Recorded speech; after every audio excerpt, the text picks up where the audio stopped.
What's going on, guys? Alex Fernandez here, coming to you with a leg day video. But first, I wanted to cover something very important. This is probably my #1 secret that goes on behind the scenes of the weightlifting routines and the rep ranges and everything like that. And that is this binder right here.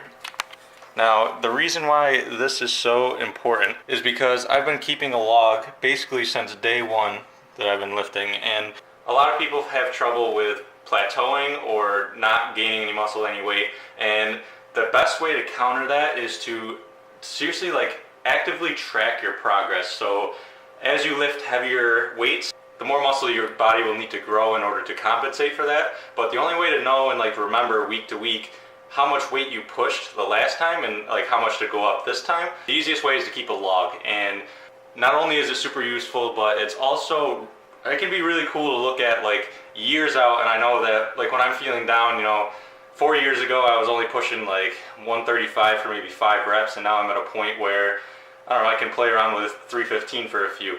So the added benefits are so great that it almost doesn't make sense to not do it, if you know what I mean. So that's one of my secrets to gaining weight, gaining strength. Just keep a log. It's super important, super cool to look at when you're years out. And yeah, let's get on with the rest of this leg workout. See you there. What's going on, guys? Alex Fernandez here, coming to you with a commentary.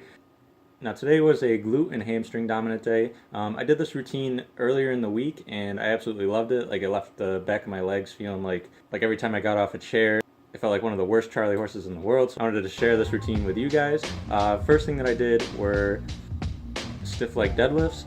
One thing you want to watch out for here is, first of all, keeping your lower back engaged. Although your lower back is not going to be involved dominantly like in the regular deadlift, you still want to keep it engaged so that it doesn't round over, and you want to keep as flat of a back as possible in order to get the maximum tension on the glute and hamstring. Now, the way that you're going to do this is you're going to push your hips backwards and then get down to a point where you feel a slight stretch on your hamstring. Second thing that I did today was another variation of the stiff leg deadlift. It's the same rules that apply, pushing your hips back, going down to a point where you feel your hamstrings slightly stretch, and yeah, you want to keep the dumbbells in front of you. You don't want to really rotate them back to your sides. And again, squeeze the glutes as hard as you can. I did a higher rep range for this because they don't have dumbbells that are heavy enough for me, but I would suggest 10 to 12. But if your gym doesn't have heavy enough dumbbells, then go for 15 to 20, but really put emphasis on feeling every single rep. The third exercise today was what I believe to be a staple in any leg workout, and this is the seated or laying leg curl. I did this with single leg because the stack didn't go up high enough. It gives you the same benefits, only promoting a little more symmetry in strength and size, just because the legs will be acting independently from one another and one can't take over from the other. So this is a great variation, and I've covered it in other videos. If you want to go check those out, I'll have them linked at the end of this video.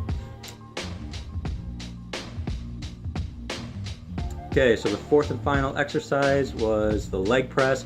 Now, I did this a little differently than what I normally would, where I put my feet just outside shoulder width apart. Now, for me, that's right to the edges where my foot basically fills out the top 2 corners. If you're a little shorter or have smaller legs, you might want to go a little narrower, but a good rule of thumb is just outside of shoulder width. And I put my feet just before my toes started hanging off the end, and what this does is it puts a lot more emphasis on the glutes. And I did this exercise more as a finisher, so I'm using a lighter weight for higher reps, really feeling the stretch and contraction, just kind of hitting the leg as a whole without putting my body under too much stress due to the fact that I hit my heavy sets at the beginning of this workout. Yeah, so that was the video, guys. I hope you all enjoyed it, and I'll see you in the next one.